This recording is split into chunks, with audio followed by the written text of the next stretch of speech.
kan ngai Lalbiakluangi Hriatreng selkung le pisap moi tefa paruk na niturin Oktober ni sompakat sangkat zakwa samli pakwa khan mun thakwa alo piangin Unau pariat aneya kausan le khotlanga apha kang to ka in mangin nin rang te chalin athi ni thlengin rong bol tu poimo tak ani kumsang khajagwa somsari paruk khan high school zirtir tu na muin chingchi pa athok trana kumsang ni pariata headmistress akai sangin pangzol high school athok le in kumsang ni soma baktong high school ason le ani November ni khat sang ni som pani kha pension chu huntur ani to line pension ni ngah thleng zolovin October ni som paruk sang ni som pani thole ni jingdar khatle mani somli khan nanna om to lo na mun chatua na chol to turin pa hnenah milo kalsanta ani fapa pakhat engineer Samuel Aralte aneya afapa hi tuna senior SDO in PHE department athok meka kumsang ni som pasari December ni som panga khan chingchi mol poya afapa tenu pain anulum he anu phunto a tuna hian Lalbiakluangi hian tu pathum ani mek bokani He khovel pia yang re thei om to lo na mi tui ta to lo na be don to hek lo na be sei te khum tir na rau buaina en sam ve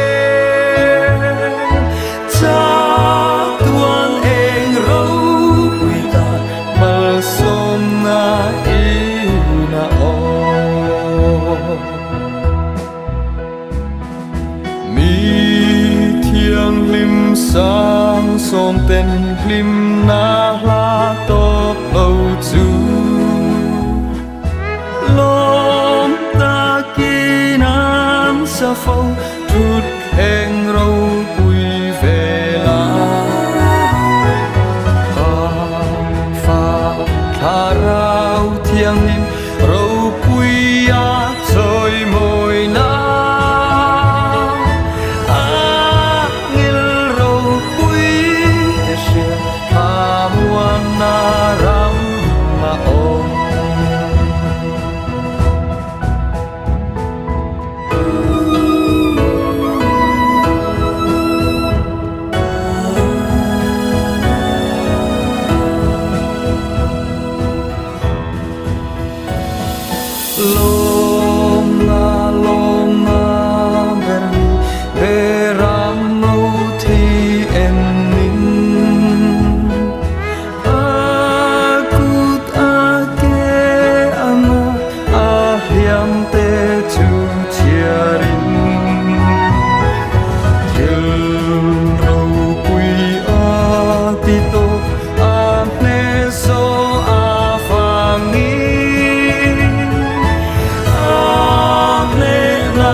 lim ho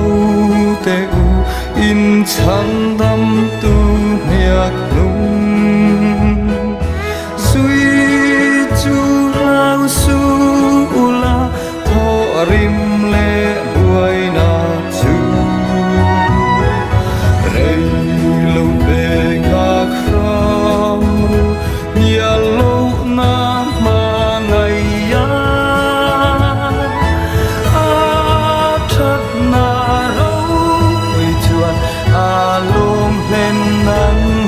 se u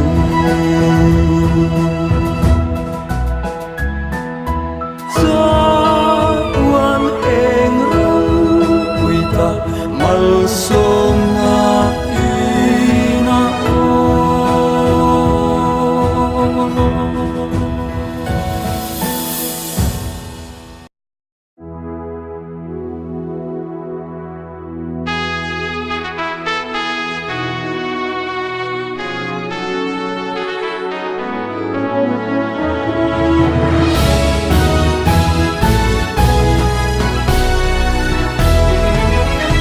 Yeah.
Isua hnenah ka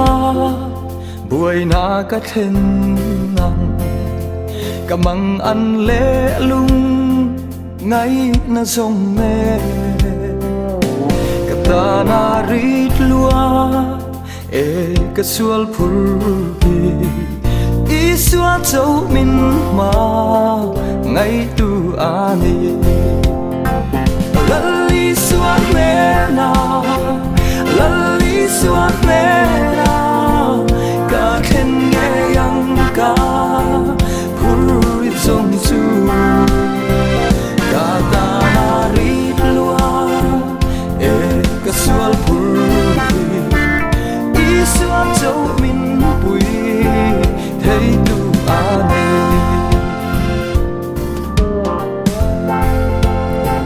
thiên tra ngil nei dài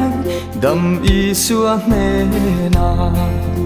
ka buaina zong zong te ka thlen nen ka thlen hun chuan kiang nghe yang buaina le lung ngai na chu pui si Lal Isua hnenah Lal Isua hnenah ka khen nghe yang ka phur trong chu ka ta rit lua e ka sual phur Isua châu min pui thấy tu ani